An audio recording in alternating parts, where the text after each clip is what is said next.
Hello sir, good morning. Good morning. Sir, आज हामी यहाँ के को सुटिङ हुँदैछ? आज गाउँको कथाको पार्ट 4 को सुटिङ भइरहेछ। गाउँको कथामा हजुरको कस्तो भूमिका रहन्छ? म लेखक निर्देशक म आफै छु, तर उहाँ हाम्रो सबै साथीहरूले पनि साथ सपोर्ट गर्नुभएको छ, त्यही भएर यसलाई अगाडि लाग्न पाएछु। म एकदम खुसी छु। हजुरले आफ्नो बारेमा दुई शब्द केही राखिदिनुहुन्छ कि? म हेर्नुहोस्, अब म त्यसमा त यो धेरै पहिलादेखि अध्ययन गरेर बल्ल लगिरहेको छु। त्यो त हजुरहरूले यो हाम्रो सर, हजुरले आफ्नो बारेमा केही परिचयहरू दिनुहोला। म बद्री शाह कलाकार। म धेरै पहिला कम्तीमा 1-200 म्युजिक भिडियो सर्ट मुभी गरेर लास्ट टाइममा के सोचेँ भने अलिअलि अनुभव पाएँ, तब बल्ल डाइरेक्सन गर्न सुरु गरेको छु। त्यो पनि हजुरहरूले जस्ताको त्यस्तै मलाई सरसल्लाह दियो भने अझ पनि बेटर हुन्छ काम गर्नलाई। हजुरले अहिलेसम्म कतिवटा म्युजिक भिडियो बनाउनु भयो? म्युजिक भिडियो त तपाईँको कम्तीमा मेरो कुन्दन फिल्म्स युट्युब च्यानलमा तपाईँ गएर हेर्न सक्नुहुन्छ। कम्तीमा 70-75वटा भन्दा माथि भइसकेको छ। सर्ट मुभी पनि निकै नै बनाएको छु। हेर्नुहोस्, म झुटो छु कि सही हो तपाईँहरू हेरेर जस्ताको त्यस्तै भन्नुहुन्छ। बल्ल त्यही भएर अब डाइरेक्टर अलिअलि भन्न छोटो मिठो डाइरेक्टर बन्न पाएछु। आज सुटिङ हुन गइरहेको गाउँको कथामा कस्तो भूमिका रहन्छ हजुरहरूको? सरसाथी सबैजनाको हजुर, थोरै थोरै परिचय दिनुहोला नि। होइन, मेरो चाहिँ नि तपाईँको के हुन्छ भने म एउटा गरिब परिवारको हो। मेरो बुवा चाहिँ नि 46 सालमा आन्दोलनमा बेपत्ता भएको हो। मेरो आमा रश्मि आमा हुनुहुन्छ होइन। अब गाउँमा चाहिँ नि हामी गरिबी हुन्छ। मेरो आमा चाहिँ अन्त काम गर्न जानुहुन्छ, म पनि लेबर मजदुरी गरेर काम गरेको हुन्छु। एउटा त्यसमा के हुन्छ भने एउटा साउकोसँग चाहिँ नि साउको छोरीसँग मेरो लभ परेको हुन्छ। अब त्यसमा कति दुःख पीडा हुन्छ तपाईँलाई पनि थाहा छ, मलाई पनि थाहा छ। हजुरको साइडमा बस्नुभएको छ सरहरू, उहाँहरूको के भूमिका रहन्छ? हाम्रो सर लिम्बू सर हुनुहुन्छ। हाम्रो उहाँको परिचय आफै दिन पायो भने धेरै राम्रो हुन्छ। म जीवन पासा।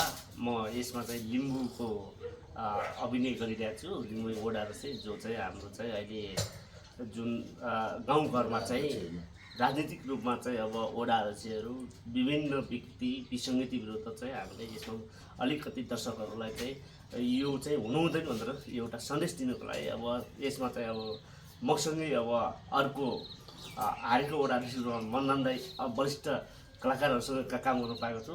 त्यसैले म खुसी छु।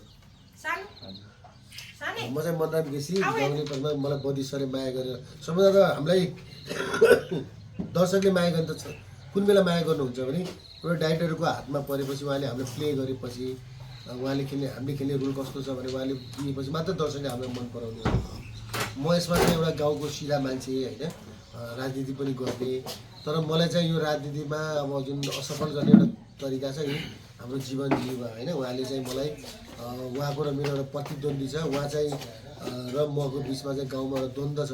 राजनीति हिसाबहरू सामाजिक हिसाबमा हामी द्वन्द्व चलिरहेछ र यसमा हामी दुईजनाले आफ्नो अभिनय दिने एक्टिङ दिने कोसिस गरिरहेका छौँ। पक्कै पनि तपाईँहरूलाई मन पर्ला भन्ने आशा गर्छु। नमस्ते, म गणेश जोशी। अब म चाहिँ यो गाउँको कथामा चाहिँ छोराको रोल भनेर खेलेको छु होइन। अब गाउँको केटाहरू कस्तो हुन्छ नि, यताउति केटीहरूसँग लाग्ने, यताउति जाँड रक्सी खाने, बिग्रिने, यस्तो खालको त्यही रोलहरू चाहिँ गरिरहेको छु। अब तपाईँहरूलाई कस्तो लाग्छ कमेन्ट गरिदिनु होला, हेरेर साथ सपोर्ट दिनु होला भन्न चाहन्छु। अब उहाँ सिनियरहरूसँग धेरै राम्रो काम गर्न पाएको छ, त्यसमा धेरै धेरै खुसी लागेको छ मलाई। यो गाउँको कथालाई सबैजनाले हेरेर like, comment, share, subscriber please.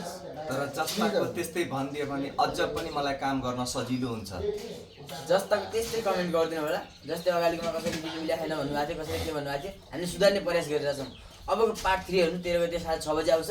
त्यसपछि कस्तो हुन्छ कमेन्ट गरेर साथ सपोर्ट गर्नु होला। Thank you. पुरै फिल्मी गाउँको कथा हेर्नु चाहिँ नभुल्नु होला नि है। जय नेपाल। एक्सन। नमस्ते, म कलाकार उषा थापा मगर।